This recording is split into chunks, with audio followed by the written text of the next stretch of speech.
구속된 권성동 의원이 당 지도부를 비롯한 동료 의원들에게 반드시 진실을 밝히고 무죄를 받아낼 것. 옥중 서시를 보냈어요. 근데 저는 딱 눈에 띄는 부분이 이 부분이었는데 다만 저 개인의 억울함보다 더 큰 걱정은 앞으로 당과 동지들에게 불어닥칠 탄압의 광풍이다. 저 한 사람의 희생으로 야당 탄압의 바람이 잦아든다면 기꺼이 감내하겠다. 하지만 민주당은 피냄새를 맡은 상어 때처럼 국민의힘을 향해 더욱 잔혹하게 몰려들 것이라고 말을 했어요. 이 피냄새 맡은 상어 때는 지난번에 이제 구속 결정된 뒤에 SNS에 올린 글에서도 언급이 됐던 표현이거든요. 이거 어떻게 해석하세요? 그러니까 빨리 나 도와줘죠 뭐. 그러니까 나를 위해서 예를 들면 왜 그 저 장애 집회 같은데 할 때 뭐 내 이름 왜 언급 안 하냐 뭐 이런 식의 느낌이 드는데 왜냐하면 처음에 구속이 됐을 때 그 당 지도부가 좀 냉담했거든요. 그때 뭐 그때도 이제 피냄새 맡은 상어 때 얘기하면서 단결하고 단합하자 뭐 이런 얘기 했잖아요. 네. 그 얘기는 야 이제 이 다음에 나 다음엔 너희들이니까 이거 그냥 나 모른 척하지 마. 너 나를 위해서 니들이 같이 움직여 줘야 돼라고 이제 동료 의원들한테 얘기한 것 같아요. 근데 그게 당 지도부부터 다들 사실은 지금 분위기는 어떻게 해서든지 좀 거리를 두려고 하는 거잖아요. 약간 싸해요. 싸죠. 가까이 있다가 무슨 뭐 벼락 맞는 거 아니야? 뭐 이런 생각이 들고 거기다가 또 이게 무슨 뭐 뭘 위해서 투자한 게 아니고 통일교하고 개인적으로 해서 무슨 돈 받았다라고 그러는데 그 돈이 어디 갔는지 모르지만 의원들 입장에서는 뭐 나랑은 아무 상관이 없는 건데 이렇게 생각할 수가 있죠. 그래서 지금 그러다 보니까 지금 다시 메시지를 내는 거는 뭐 내가 이렇게 절박하다라는 것들에 대한 반증이 아닐까. 나 좀 빨리 좀 당해서 내 편을 좀 들어줘라는 그런 얘기인 것 같아요. 나 버리지 마 이거죠. 나를 잊지 마세요. 나 잊지 마세요. 물망초? 그렇죠. 그런데 나를 잊지 마세요라는 신호는 같고요. 일단은 이제 구속 수감이 되면 정치인이 그렇게 이 권력의 핵심에 있다가 거의 극에서 극으로 나락으로 떨어진 경우잖아요. 아마 그렇게 이 권성동 의원 주변에 구속 수감되고 찾아가거나 뭐 대화를 나누거나 하는 정치인들은 극히 없을 거라고 봅니다. 그래서 아마 이 외로움을 토로하면서 결국에는 이제 대선 자금 부분들을 본인이 핵심 키라고 보는 것 같아요. 내가 뚫리면 이제 대선 자금으로 간다. 나를 지켜라. 그래서 나를 지켜야만 국민의회 대선 자금 수사로 확대가 안 되고 대선 자금 되면 당신들 온전한 사람들이 몇 안 된다. 이제 저는 뭐 애쓸 수도 있지만 본인에 대한 존재감을 잊지 말라는 어떤 그런 서신 같은데 이게 대선 자금이 통일부뿐만 아니라 무슨 병원 쪽도 지금 한참 또 나오고 있어요. 한방병원. 그래서 저는 이 대선 자금 수사는 불가피할 것 같고요. 권성동 의원 아니더라도 특검이 대선 자금 수사는 철저하게 저는 진행할 거라고 보입니다. 그런데 어제 신임 당무감사위원장에 이호선 국민대 법과대학장이 임명이 됐습니다. 이 교수가 사실은 이제 헌법재판소 탄핵 결정 내렸을 때도 논리적으로 문제가 있다. 그러면서 탄핵 반대 의사 피력하기도 했던 분이잖아요. 장동혁 대표가 당원 게시판 논란과 관련해서 당무감사위에서 결정할 문제라고 기자들을 만나서 얘기를 하면서 아직 해당 문제가 종결되지 않았다라고 밝혔거든요. 상당히 원론적인 발언이기는 한데 다시 당원 게시판 이 부분을 다시 좀 끌어올리려는 건지 어떻게 보세요? 장동혁 대표는요. 작년 12월 달에 수석 최고위원 할 때 그 단계 문제가 생겼을 때 이런 게 말이 되느냐. 익명으로 된 당원 게시판을 왜 문제를 삼느냐라고 본인이 얘기했던 사람이에요. 근데 뭐 이분이 자기 말을 워낙 자주 바꾸니까 그거 갖고서 뭐라고 뭐 지적할 수도 없겠다라는 생각이 들긴 하는데 이호선 씨 같은 경우는 모르겠습니다. 이게 부정선거를 주장하시는 분 중에 하나잖아요. 그 사전투표 가처분 신청. 네, 가처분 신청도 되고 부정선거 때문에 가처분 한다 뭐 이런 얘기를 하시니까. 근데 우리 당의 기본 입장은 부정선거를 인정하지 않는다예요. 근데 부정선거를 인정하시는 분을 당무감사위원장이 임명한다? 그건 도대체 무슨 초식인지 무슨 논리인지를 잘 모르겠어요. 앞뒤가 잘 안 맞잖아요. 그리고 거기서 당원 게시판이라는 것들이 아시다시피 당원 게시판은 익명으로 돼 있는 거예요. 그리고 거기서 문제 삼는 건 한동훈 전 대표는 거긴 들어가 있지도 않았었고 한동훈 대표의 가족의 이름으로 된 사람들이 거기서 신문이나 칼럼 같은 것들을 거기다 올려놨던 것들이에요. 일부 극우 진영에서 얘기했던 뭐 김건희 목에다 개줄을 걸어서 끌고 다닌다 이런 건 전혀 다른 사람이 한 건데 마치 그런 것들을 한동훈 본인 혹은 한동훈 가족과 이름이 같은 사람들이 그걸 올렸다는 식으로 선전선동을 해서 사람들을 그 자극시켰던 거잖아요. 아니 그 익명으로 된 게시판에 무슨 글을 올리든 간에 그것이 아주 극단적인 사람에 대한 혐오라든가 그 모멸이 아니면 그게 왜 문제가 되는 건지 김건희 여사 비판하면 안 됩니까? 그런 칼럼 올리면 안 돼요? 윤석열 대통령에 대한 비판 칼럼 올리면 안 됩니까? 그런 거 안 올리고 가서 그 같이 용산에 가서 저녁 먹고 술 먹고 그러면서 비판을 안 해서 지금 문제가 됐던 거 아닙니까? 그래서 저는 도저히 이해가 되지 않아요. 그리고 이거 불법이라고 생각이 되어져요. 그 타운 게시판을 수사한다는 것 자체가 저는 불법이라고 생각이 되어지고 그 익명인 것을 다 이미 다 한번 까줬어요. 그러면 저는 궁금한 게 다른 사람들도 좀 까봤으면 좋겠어요. 그 이전에 가족이나 이름이 같은 사람이 없는지 혹은 김건희 씨나 무슨 김건희 씨의 고모가 뭐 많이 들어왔었다 뭐 그런 얘기도 있으니까 그런 분들에 의해서 지시를 받은 사람들은 없는지 그런 부분들도 좀 조사를 해보셨으면 좋겠어요. 그러니까 당원 게시판 그 부분을 아직도 끝내지 못하고 있다는 게 국민의힘 현실이고 이걸 가지고 어떤 국민의힘의 개혁의 과제로 이게 이제 당에서 이런 부분들을 이 징계에 착수한다는 거는 이런 일들이 반복되지 않고 개혁의 소재로 삼으려고 하는 거잖아요. 근데 이런 게 개혁 소재 됩니까? 한동훈 전 대표가 지금 국민의힘에서 떠난 지가 꽤 됐고 지금은 장동혁 대표 체제잖아요. 그래서 장동훈 대표가 정치력이 없다고 보는 거예요. 뭐를 할 줄 아는 게 없으니까 옛날 것 같다가 울고 먹고 아직도 탄핵을 반대했던 그리고 부정선거를 주장한 사람을 이런 거를 판단하는 위원장으로 임명하는 겁니다. 그러니까 저는 국민을 보면 어떤 이미지가 이제 되냐면 반헌법적 조직이구나.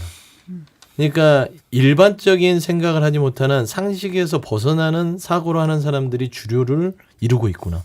탄핵을 반대하고 부정선거를 나름대로 인정하는 그런 사람들이 그냥 아무렇지 않게 돌아다니는 것이 지금 국민임이라고 국민들이 인식한다면 이게 공당으로서 존재 가치가 있을까? 끊임없는 제가 질문을 던지지만 뭐 그 집안 일이라서 사실상 뭐 마땅히 뭐 코멘트하는 건 없어요. 다만 이제 대선 자금의 수사가 들어왔을 땐 국민의힘의 이 정도 정치력 갖고는요 거의 뭐 피냄새를 맡은 상황이 아니라 가을에 떨어지는 낙엽처럼 추풍 낙엽이라고 그러죠.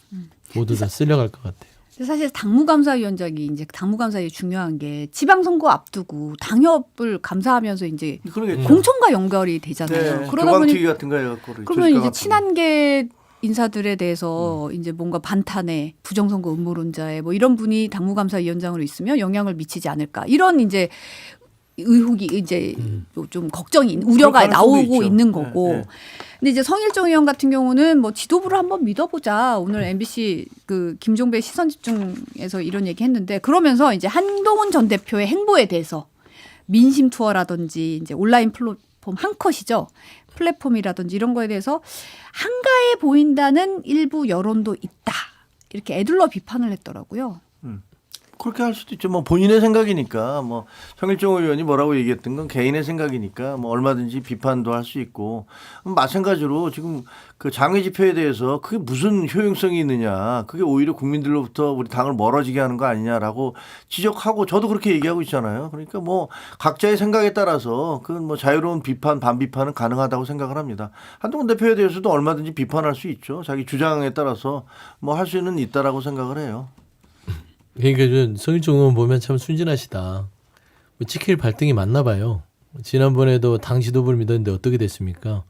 10월 3일 날 그 윤석열 전 대통령이 비상겸할 때 당 지도부는 뭘 했죠? 라고 묻고 싶은 거예요. 추경호 원내대표. 그게 대표적인 사례겠죠. 그다음에 두 번째 한동훈 전 대표에 대해서 평가하는 거는 할 수 있으나 여전히 무슨 친한이네 친윤이네 이런 부분으로 사실 국민 상식에 맞지 않는 판단들을 하는 이 중진 의원들 그래서 참 희망이 없어 보인다. 아직도 탄핵을 반대하고 부정선거에 늪에서 언제까지 빠져서 친한계를 솎아내려고만 혈안이 됐는지 참 안타까워요. 네. 근데 아까 이제 소 소장님 대선 자금 수사로 뭐 이어질 거다 이런 네. 얘기 하셨는데 지금 김건희 특검팀의 파견 검사 전원이 복귀 조치해달라. 그렇지. 전원 복귀 요청을 입장을 밝혔어요. 네. 이제 검찰청 폐지 여파겠죠. 수사, 기소, 공소 유지 결합한 특검 업무는 모순이다. 이런 입장인데 어떻게 보세요? 아니 지금 특검은 수사 기소가 있잖아요. 그리고 지금 검찰청이 1년 동안은 검찰이 기능을 하잖아요. 검사들이 국가공무원이지 본인들 무슨 빚내려 하는 무슨 자영업자입니까? 변호사가 아니잖아요. 국가공무원이에요. 국가공무원이 누구한테 봉사를 합니까? 검찰에 봉사합니까? 국민에 봉사하지. 그러면 본인한테 주어진 직무가 검사로서의 역할이라면 수사를 하고 남아있는 기소권이 있을 때 기소를 하고 책무에 다해야 되는데 그런 부분에 있어서 말도 안 되는 억지를 부린다면 복귀? 저는 저분들은 공무원 자격이 없고요. 검사 자격도 없다고 봐요. 그래서 저는 복귀시킬 사람 복귀시키고 다시 특검에서 수사할 사람들 수사하는데 직무해태라든지 특검 수사에 방해를 한다면 여기에 걸맞는 어떤 징계와 법적 책임을 묻고 영구히 향후에 검사가 옷 벗더라도 변호사 자격까지 박탈하는 저는 그런 엄중한 징계를 내려야 된다고 봅니다. 정청래 대표의 무리수 때문에 동티가 나고 있는 거죠. 이거를 무슨 추석 전에 내가 꼭 그런 식으로 하겠다라면서 막 밀어붙인 거잖아요.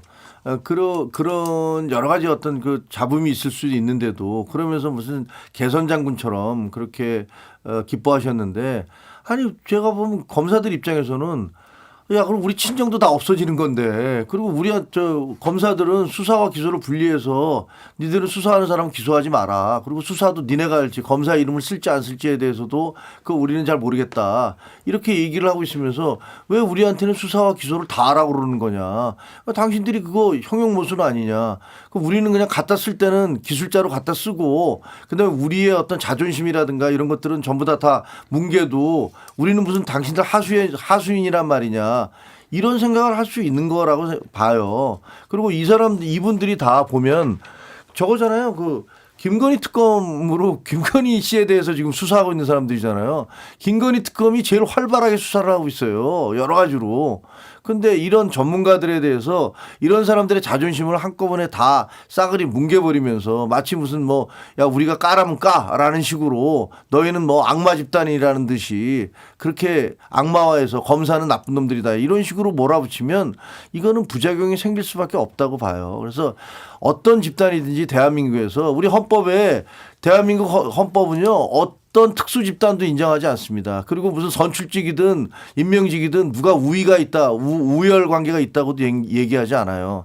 근데 마치 선출직은 모든 것에 우위에 있는 특수 집단인 것처럼 그리고 무슨 마치 검사나 판사나 의사나 언론인이나 누가 됐든 간에 그런 사람들을 선별적으로 그 사람들 악마화하는 그런 태도는 옳지 않다. 그리고 그것으로 인해서 지금 부작용이 발생하고 있는 것이다. 그래서 이분들 잘한다는 생각은 안 해요. 어쨌든 자기들이 맡았던 수사니까 계속 해야죠. 근데 이분들을 이렇게 자극한 것들에 대해서도 그건 좀 생각을 해야죠. 근데 사실 국민의 공복이잖아요. 그럼요.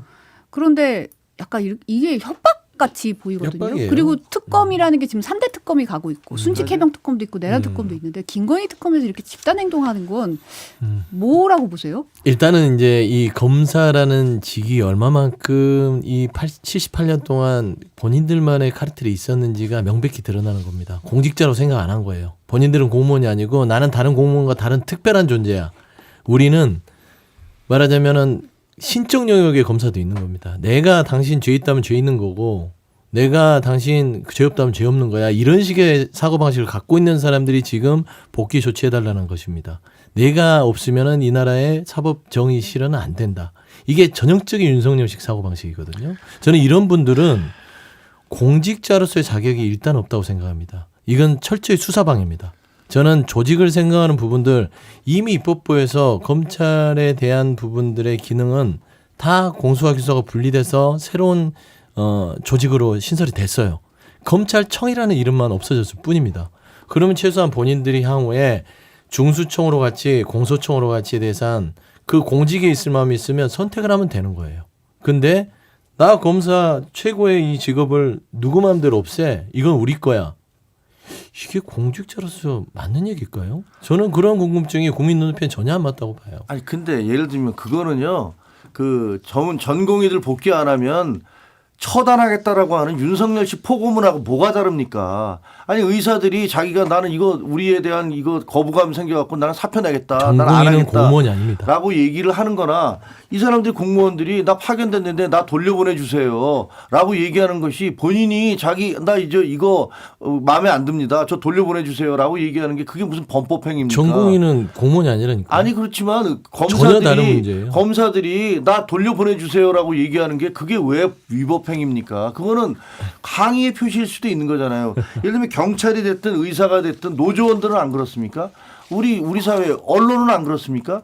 예를 들면 각자가 자기들의 어떤 의견이나 의사가 침해되거나 무시된다고 생각할 때 거기에 대해서 합법적인 방법으로 항의를 할 수 있는 거예요. 근데 그거를 마치 무슨 저 윤석열 전 대통령이 뭐 복귀 안 하면 무슨 처단한다라고 얘기하듯이 니들은 공무원이니까 일단 발령받았으면 꼼짝 말고 거기다 얘기해. 아 뭐 누구든지 저 돌려보내 주세요라고 얘기할 수 있는 거지. 그게 왜 불법입니까? 공직자는 불법에 속할 수 있습니다. 왜 불법이에요? 왜냐하면 공직자들은 명령에 있어서 움직이는 사람들이고 복무를 하지 못하겠다고 본인이 거부를 하면 공직을 내려놔야 되는 게 현실입니다. 아니 그 복귀 조치 해달라고 해서 법적으로 안 되면 안 할 수 있는 거죠. 그렇습니다. 안 할 수 있는 그러니까 건데 복귀 조치 해달라고 요구한 것 자체를 무슨 범법행위인 것처럼 범법행위가 그렇게 아니라 복귀 비난을 하는 조치를 것은 하면서 업무를 태만히 한다면 사실상 이거는 직무 태만이잖아요. 그거는 이게 전제 가정에 의해서 아니, 가정이 하는 아니라 얘기잖아요. 복귀를 하겠다고 이 태업을 반협박하는 이 공직자가 과연 그게 가당키나 하냐 그거죠. 특히나 이 특검이라는 게 이게 김건희라든지 국정농단에 준하는 아주 엄중한 수사를 하는 사람들이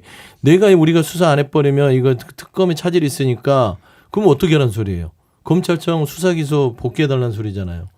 공무원들이 그런 어떤 딜을 합니까? 아니 그렇게 할 수 없어요. 그 본인들에 대해서 얘기하시면 돼요. 본인들이 이거 못 해준다라고 하든가 법적으로 가면 되는 거죠 뭐.